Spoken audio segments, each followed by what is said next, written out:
All right, welcome back to the channel again, ladies and gentlemen. Thank y'all for the love and support. Appreciate y'all coming over now. Got this video here that says Malcolm Jamal's last message before his death changes everything. Now, again, as I told y'all in the video I did when I found out he passed away, I mean, more information has come out, but I feel like I was pretty up to date with his acting career, but not his life. You know what I mean? Didn't really know a lot about him, uh, you know, off screen is what I'm saying. But my wife watches, his show. I said as he's playing that role, he has that really deep voice and the scar on his face. I don't know exactly what this video is going to be. It's like 23 minutes. But more did come out about how he passed away. It's just really sad, man, when I told you, when you're taking time to spend with your family, because a lot of times when you're acting, it's a lot of hours. If you're a musician, you're always on the road, sports on the road. So this is the time right here to unwind and, just get away. So very sad that it happened. But we ain't gonna waste no more time. Let's jump right into it. Malcolm Jamal Warner, dead at the age of 54 on a drowning accident while he was vacationing with his family in Costa Rica. I am tired of running for shade. And aren't you tired of being hustled and played? And aren't we all tired of crying about how hard it is to be black in America, even if it looks like we've got it made? Has this been difficult for you? It's a poet. Yeah. Because when you watch someone who you know and love, go through what he's going through. Malcolm Jamal Warner, the beloved actor who rose to fame as Theo Huxtable, is gone. And his final message? It wasn't just a goodbye. It was a warning. And if for some reason you can't find a reason to smile, then that's probably the best time to be the reason for somebody else to smile. And now that he's passed, people are starting to ask the real questions. Why wasn't anyone listening? Why does it... As I said before, I don't know of any drama or heard of any drama, because, a lot of times with celebrities, stuff happens with them, whether it's, something domestic or just whatever the case may be. I ain't saying that it wasn't anything out there. I'm just saying I haven't heard. So the brother seemed to be one of the good guys. And just so far in this video, it seemed like he was trying to get a lot of messages out there to people to empower and uplift. Wow, man. Feel like every time someone speaks out, do they end up silenced? But freedom has its limits, so here we are, tear-streaked and salt-stained faces. Traces of trauma and pain lace our DNA like our black pride is cut and laced with self-hate. Was this just another tragedy? Or part of a pattern that's getting too hard to ignore? Let's get into it. Malcolm Jamal Warner's sudden death has left fans in shock, and others in deep suspicion. The 54-year-old actor, beloved for his role as Theo Huxtable on The Cosby Show, reportedly drowned while vacationing with his family in Costa Rica. Authorities claim it was a tragic accident, a drowning caused by strong currents off the coast of Cocles Beach in Lyman. Reports that the 54-year-old was in Costa Rica on a family vacation and accidentally drowned while swimming. The Associated Press reported that the local police initially reported that Warner was rescued by people on the beach, but first responders from Costa Rica's Red Cross found him without vital signs, and he was taken to the morgue. But the story doesn't sit right with everyone. The timing, the circumstances, and, most disturbingly, the message he left behind just days before his death. What? All of it feels too eerie to ignore. Warner wasn't just on vacation. He was on a mission to tell the truth. Can you tell me the fate of a people who consciously take the bait and embrace the very traits placed upon them by their captors, who by design are inclined to keep them believing they're second rates? I'll wait. In the final episode of his podcast, Not All Hood, released just 2 days before his passing, Warner delivered what fans are now calling his farewell message in disguise. And what he spoke about. Ooh, I'm gonna have to check it. Not all hood. Nah, that N-A-H. Nah, hey, what a brilliant name. I'm gonna have to check it out, man, because I'll be talking about, I like kind of decoding stuff and reading in between the lines, you know, because a lot of people talk in codes, especially when they're trying to get a message out that, you know, you can't really say. Wow. See, I didn't know. I looked at this as, you know, just a tragic accident, just because I didn't know all this was going on with these messages. But Wasn't lighthearted or surface level. It was raw. It was urgent. And it was deeply personal. Warner reflected on a recent exchange he had with spoken word artist Tamika Georgia Me Harper, who challenged his podcast's title. When he told her it was called Not All Hood, she immediately interrupted, "Ain't nothing wrong with the hood." That brief comment sent Warner down a spiral of reflection. He realized that the media has long sold one version of Black culture, the hood narrative, while ignoring the richness, the nuance, and the power behind it. You know, the reason for the title is combating the narrative of Black life, Black culture that the media focuses on. He wasn't distancing himself from the hood. He was calling out the system that exploits and misunderstands it. In his own words, the hood side, ultimately, historically, is what has always created American culture. That's not just a cultural observation. That's a bold truth about appropriation, invisibility, and stolen legacy, a truth Hollywood has spent decades trying to silence. But Warner didn't stop there. He also got personal about how his views on terms like Black excellence had evolved. Once skeptical of the phrase because of its attachment to fame and wealth, Warner said a conversation about Black soldiers being erased from Arlington National Cemetery's historical records changed his perspective. Black survival in of itself is Black excellence, he said. Not fame, not awards, not money. We're not all hood.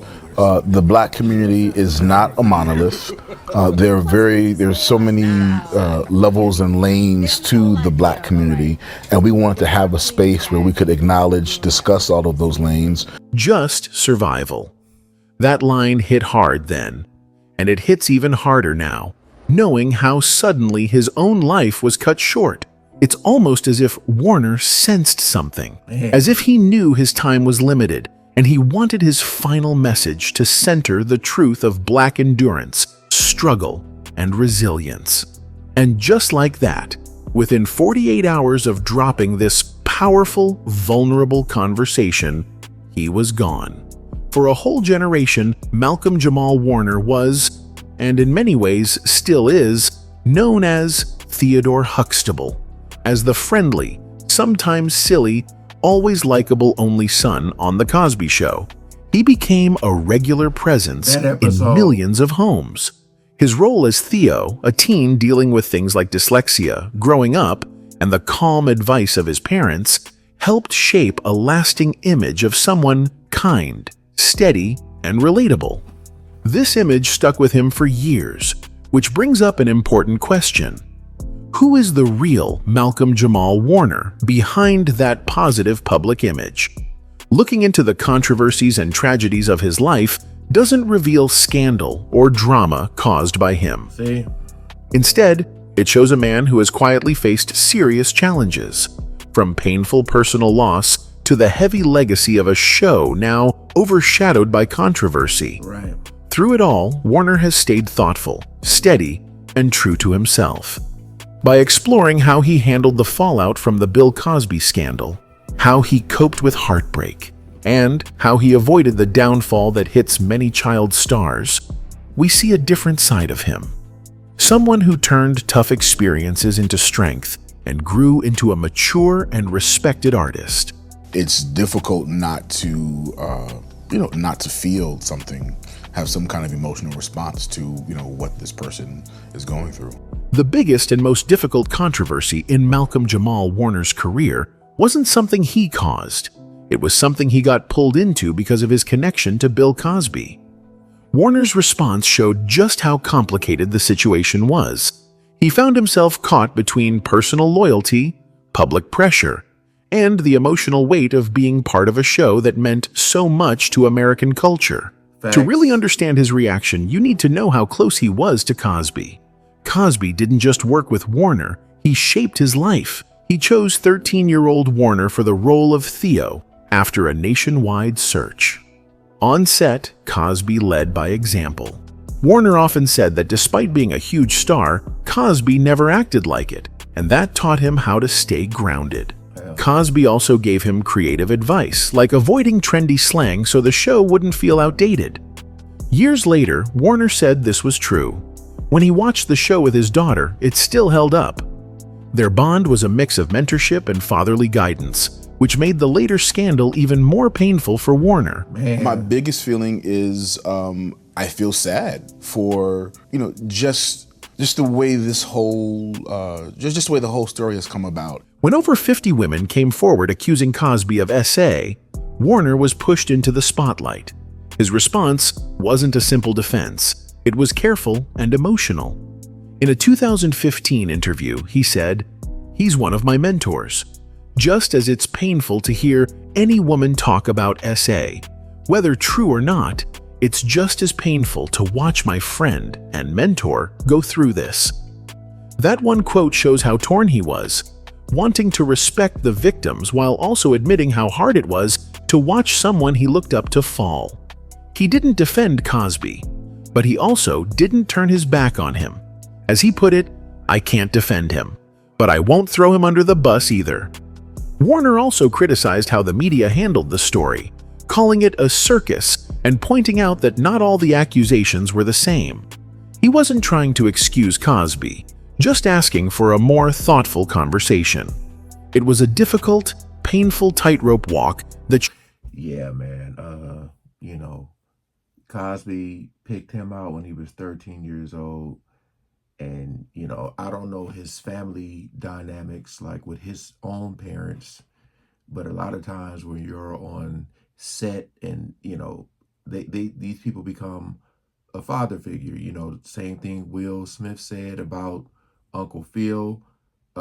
So when stuff come out, that news like that, I can see him being torn, because you feel like this person and you say to yourself, they would never, I can't imagine them doing this. But, it's tough. It is. But he does seem like a well-grounded, humble person, man.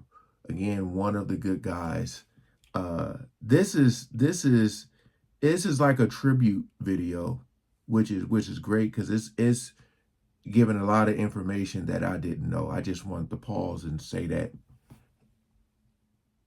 Showed how emotionally heavy this chapter was for him.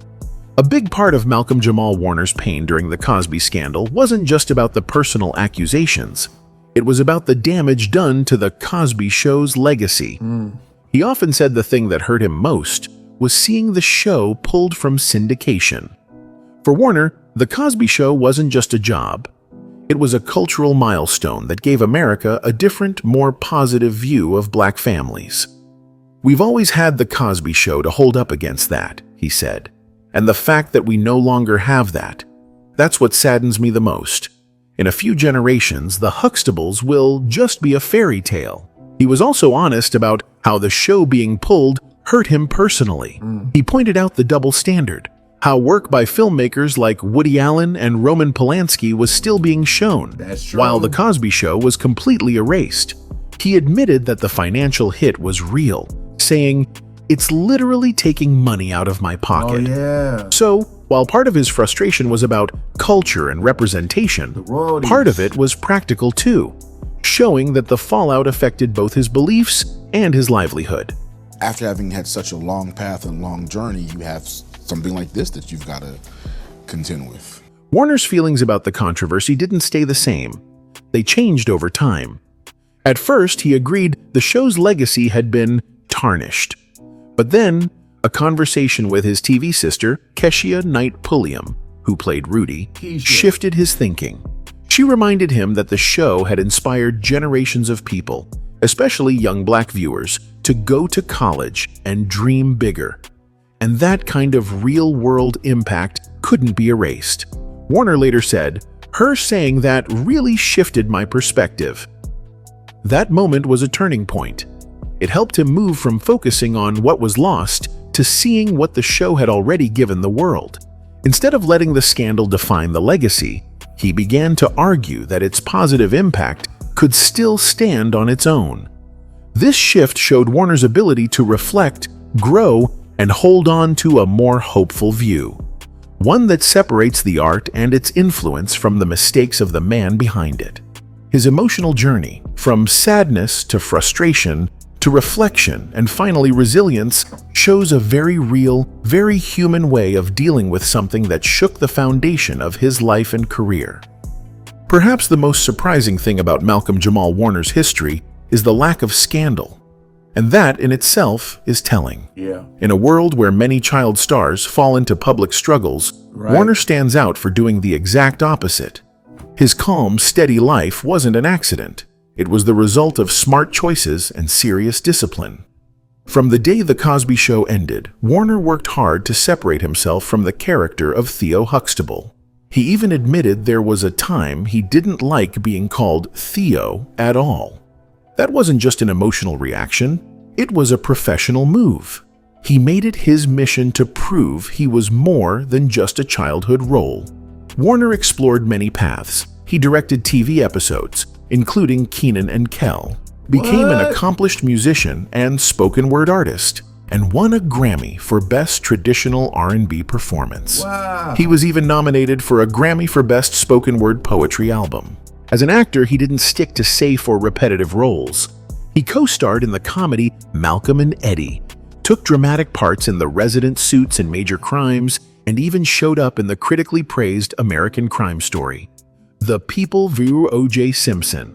This range proves that Warner's steady rise was no accident. It was the result of hard, consistent work to be seen as a real artist, not just a former child star. They were tired. They were tired of me fighting with the writers. What makes Warner's story even more impressive is what's missing. While many of his peers ended up in legal trouble, addiction, or media scandals, Warner has stayed clear.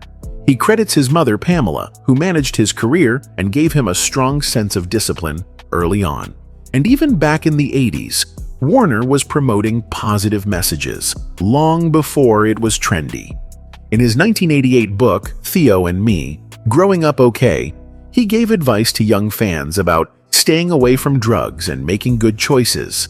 That book wasn't a... That's huge, man. That is huge because, again, that goes back to the child star aspect. And I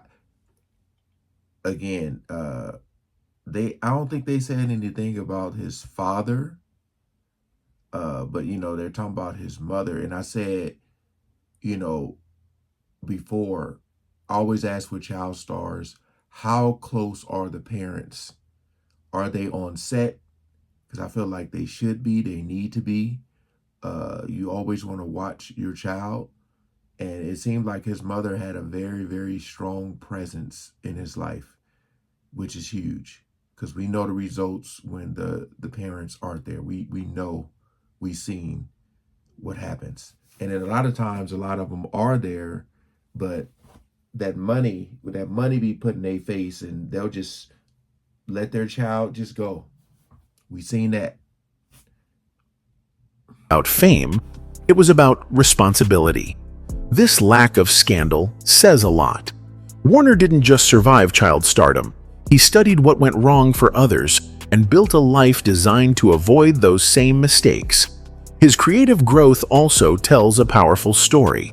His early advice book was still tied closely to his TV fame. But as he got older, his work became deeper and more socially aware. His Grammy-nominated spoken word album Hiding in Plain View and his 2017 short film You Can't Hear Me tackled serious issues like mass incarceration, racism, and deportation.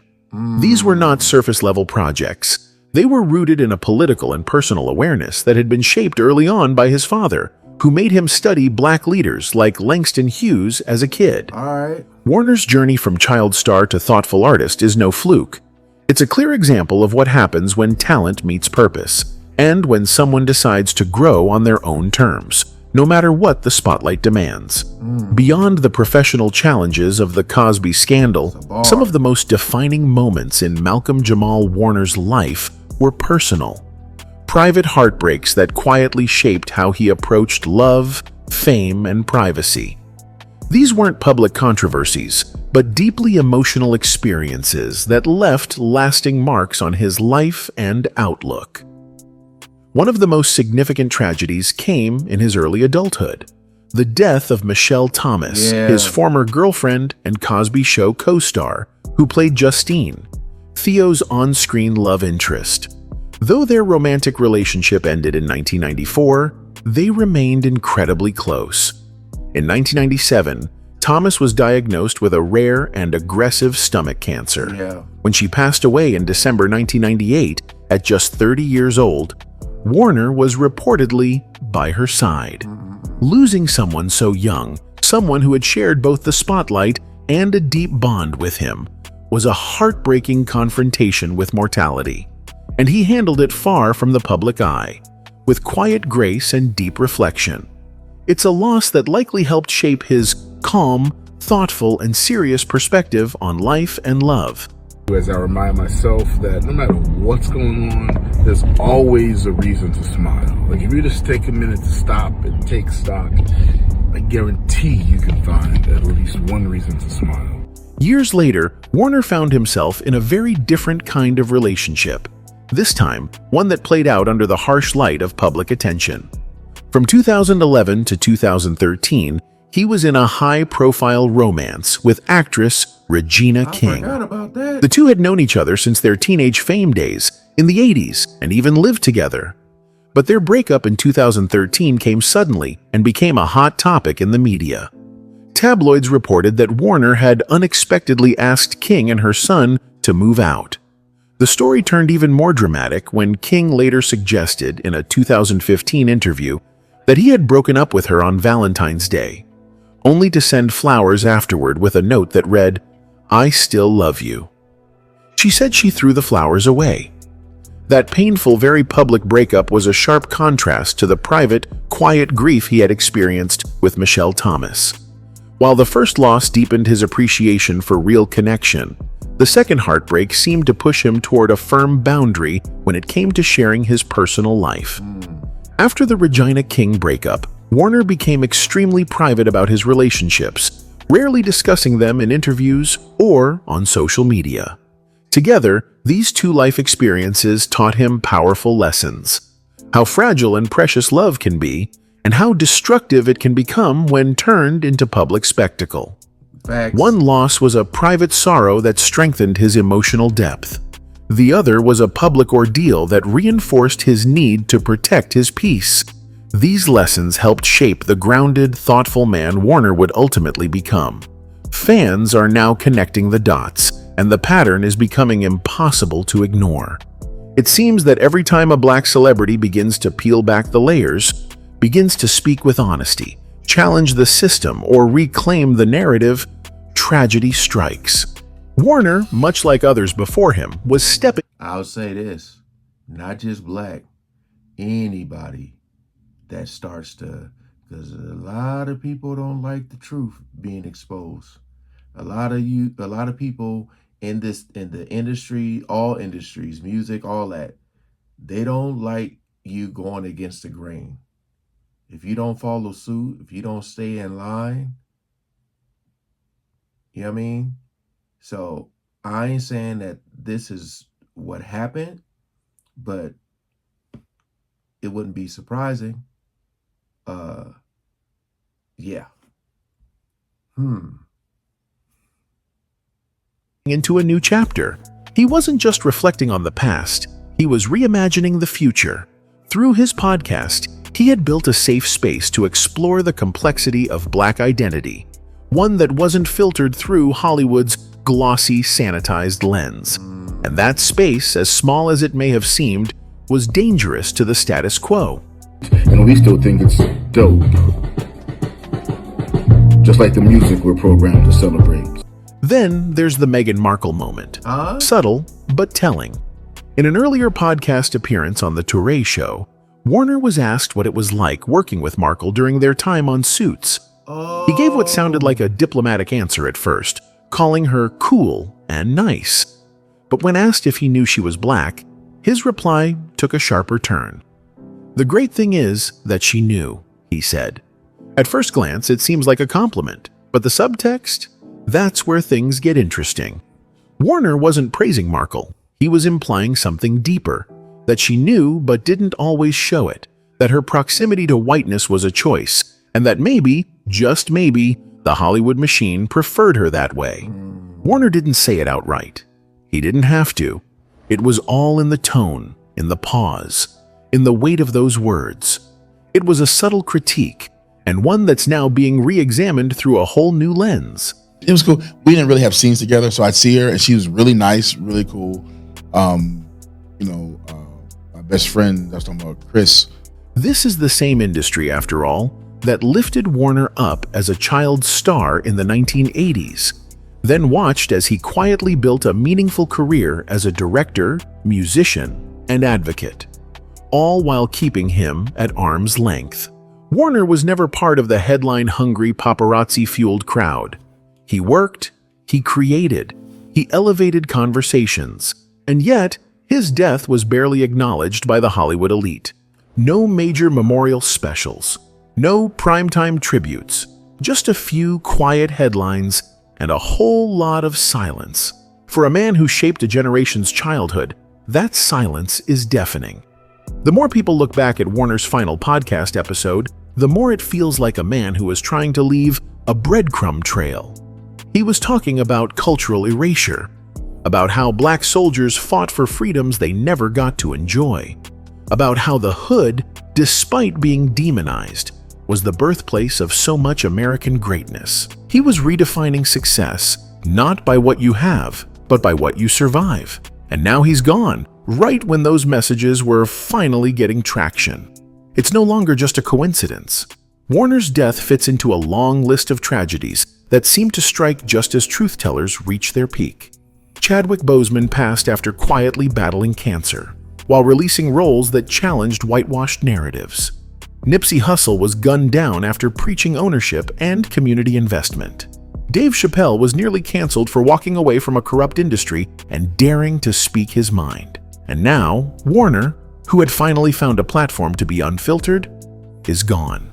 I had this show and felt like people was trying to control me. I was freaked out. I don't know, I just had to get out of there. I just walked away. It says $50 million, it's all gone. I'm scared. We're not saying it was a conspiracy, but we are saying it feels suspicious. Because whenever someone tries to pull back the curtain on Hollywood's sanitized version of blackness, when they start celebrating the parts that aren't profitable or start talking about struggle instead of success, something happens.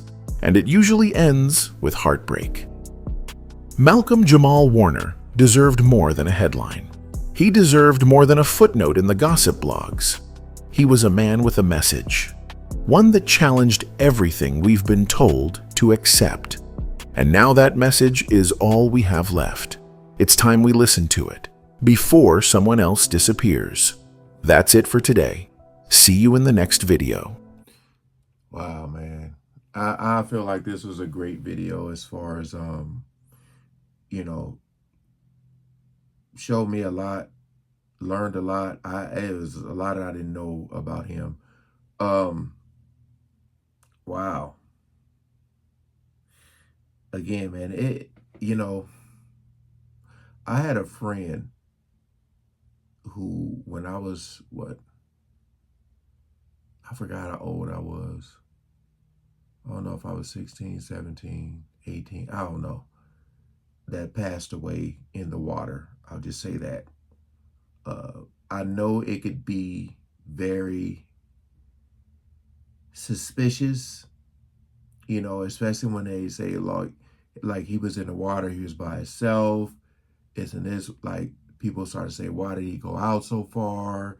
You know, you have those currents that'll pull you. It's a lot that goes into it. I might have to do a deeper, you know, inspection to really see. But this brother had a lot of messages, man. I didn't know he did the spoken word. I didn't know none of that. But hey, appreciate you guys coming over. Yeah, this was a great video. All right, peace out.